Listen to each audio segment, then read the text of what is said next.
সুপ্রিয় দর্শক, সর্বশেষ আপডেট বাংলা নিউজে আপনাদের স্বাগতম। শুরুতেই সংবাদ শিরোনামের পর থাকছে বিস্তারিত।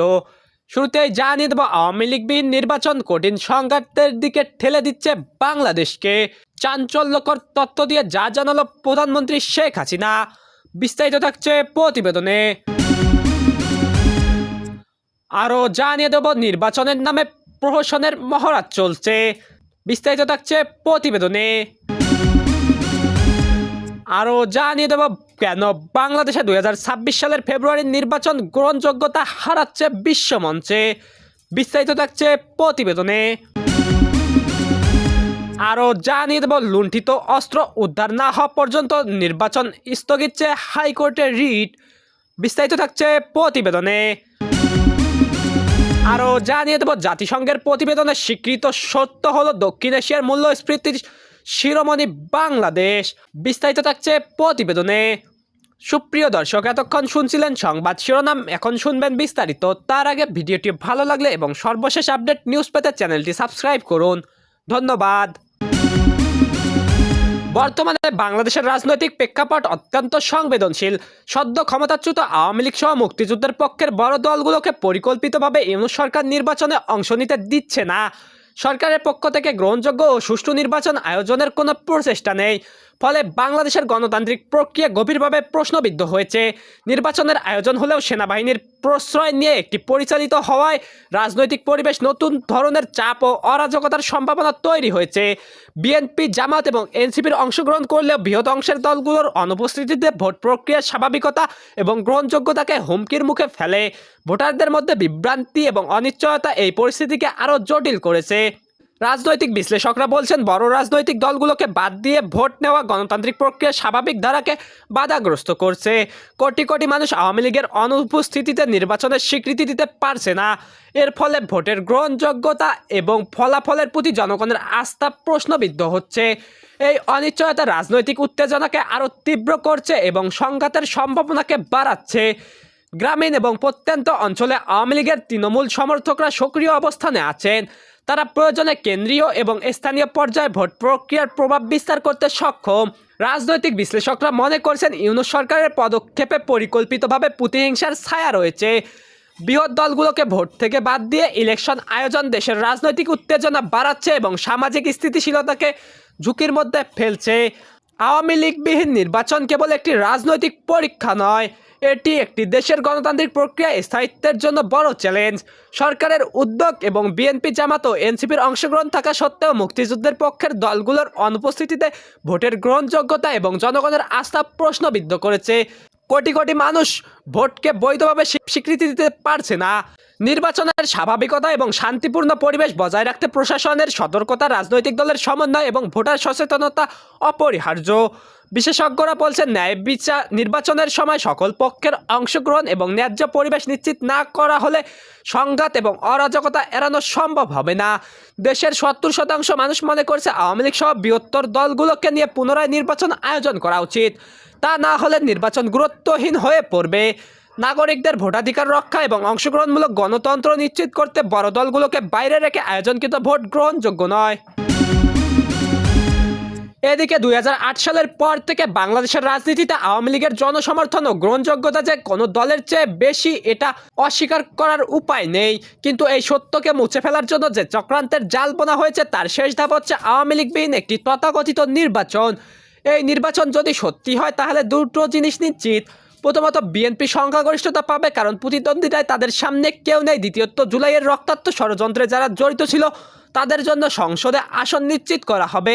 তারা যে ব্যানারেই দাঁড়াক না কেন, এটা আর যাই হোক গণতন্ত্র নয়। নির্বাচন সুষ্ঠু হবে এই আশাও ভুয়ো। আওয়ামী লীগের 40% ভোটার তো ভোট কেন্দ্রে যাবেনই না। আর অত্যন্ত 20% মানুষ যারা রাজনীতি বোঝেন এবং এই প্রশ্ন চিনতে পারেন তারাও ভোট দিতে যাবেন না। মানে শুরুতেই 60% ভোটার বাদ। যারা অংশ নেবেন তাদের মধ্যে অনেকের বিভিন্ন কারণে কেন্দ্রে পৌঁছাতে পারবেন না। তবে হ্যাঁ, সংখ্যালঘু সম্প্রদায়ের মানুষজন, আওয়ামী সমর্থক আর দরিদ্র মানুষদের জোর করে হুমকি দিয়ে নির্যাতন করে ভোট কেন্দ্রে নিয়ে যাওয়া হবে। এইসব মিলিয়ে আসল ভোটের পরিস্থিতি হবে সর্বোচ্চ 30%, যা বাংলাদেশের নির্বাচনী ইতিহাসে সবচেয়ে কম। কিন্তু এই সত্য জানতে পারবে না কারণ নির্বাচনে অংশ নেওয়া দলগুলো প্রশাসন, সামরিক, বেসামরিক বাহিনীর যোগসাযোগে আগে থেকেই বিপুল পরিমাণ ভোট ঢুকিয়ে রাখা হবে। তারপর জনগণ আর আন্তর্জাতিক সম্প্রদায়কে দেখানোর জন্য ভোট কেন্দ্রে ভিড় জমানো হবে আর ঘোষণা করে হবে 70% বেশি ভোট পড়েছে। সম্পূর্ণ মিথ্যা, সম্পূর্ণ প্রতারণা। কোটা আন্দোলন থেকে শুরু হয়ে গণতন্ত্র ও সার্বজনীন ভোটাধিকারের নামে জুলাই ষড়যন্ত্র ঘটানো হলো। সেটা আসলে মুক্তিযুদ্ধ ও স্বাধীনতা বিরোধী শক্তিদের পুনরুত্থান ছাড়া আর কিছু নয়। এই সত্য আরেকবার প্রমাণিত হবে যখন দেখা যাবে আওয়ামী লীগ সুষ্ঠু নির্বাচন করে না বলে যারা চিৎকার করেছিল তারাই বাংলাদেশের ইতিহাসের সবচেয়ে কলঙ্কজনক কারচুপির নির্বাচন করছে। রাতের অন্ধকারে চোরের মতো নির্বাচনের নামে জালিয়াতি করছে। এদিকে বাংলাদেশের 2026 সালের ফেব্রুয়ারিতে অনুষ্ঠিতব্য সংসদ নির্বাচন এমন এক রাজনৈতিক ও প্রাতিষ্ঠানিক প্রেক্ষাপটে হতে যাচ্ছে যা এর গণতান্ত্রিক বৈধতা নিয়ে গভীর উদ্বেগ সৃষ্টি করেছে। এই নির্বাচনটি একটি সাংবিধানিক কাঠামোর ওপর ভিত্তি করে অন্তর্ভুক্তিমূলক ও প্রতিযোগিতামূলক প্রক্রিয়ার প্রতিফলন ঘটাচ্ছে না, বরং পদ্ধতিগতভাবে ভঙ্গুর ও রাজনৈতিকভাবে সীমাবদ্ধতা তৈরি করছে। এই নির্বাচনকে কেন্দ্র করে প্রধান উদ্বেগের বিষয়গুলোর মধ্যে রয়েছে স্পষ্ট আইনি কাঠামোর অনুপস্থিতি, প্রধান রাজনৈতিক দল ও ভোটারদের একটি বড় অংশের কার্যকর বর্জন, ক্রমবর্ধমান রাজনৈতিক সহিংসতা এবং রাষ্ট্রীয় প্রতিষ্ঠানগুলোর নিরপেক্ষতা নিয়ে গুরুতর প্রশ্ন। এই নির্বাচনটি কোনো সুস্পষ্ট সাংবিধানিক ম্যান্ডেট বা সংসদীয় অনুমোদন ছাড়াই নির্বাহী সিদ্ধান্তের মাধ্যমে পরিচালিত হচ্ছে, যা একটি গুরুতর আইনি শূন্যতার সৃষ্টি করছে। একই সঙ্গে প্রধান রাজনৈতিক শক্তিগুলোর কার্যকর অনুপস্থিতির ফলে আনুমানিক 60% ভোটার তাদের ভোটাধিকার প্রয়োগের সুযোগ থেকে বঞ্চিত হচ্ছেন, যা নির্বাচনের প্রতিনিধিত্বমূলক চরিত্রকে মৌলিকভাবে ক্ষতিগ্রস্ত করছে। এই কাঠামোগত ত্রুটির সঙ্গে যুক্ত হয়েছে একটি অরাজক পরিস্থিতি, রাজনৈতিক হত্যাকাণ্ড, প্রার্থীদের ভীতি প্রদর্শন ও পক্ষপাতমূলক আইন প্রয়োগের ঘটনা স্পষ্টই দেখা যাচ্ছে। প্রাতিষ্ঠানিক পক্ষপাতিত্ব ও নির্বাচনী বিধিমালার অসম প্রয়োগ সংক্রান্ত অভিযোগ জন আস্থাকে আরও কমিয়ে দিচ্ছে। এই প্রেক্ষাপটে আন্তর্জাতিক সম্প্রদায়ের সম্পৃক্ততাও উল্লেখযোগ্য ঝুঁকির মুখে পড়ছে।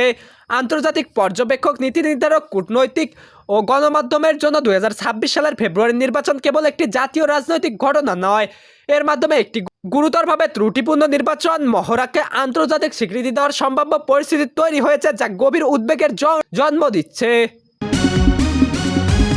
এদিকে 2024 সালের গণঅভ্যুত্থানের সময় লুণ্ঠিত বিপুল পরিমাণ অস্ত্র উদ্ধার না হওয়া পর্যন্ত আসন্ন জাতীয় সংসদ নির্বাচন স্থগিত চেয়ে রিট দায়ের করা হয়েছে।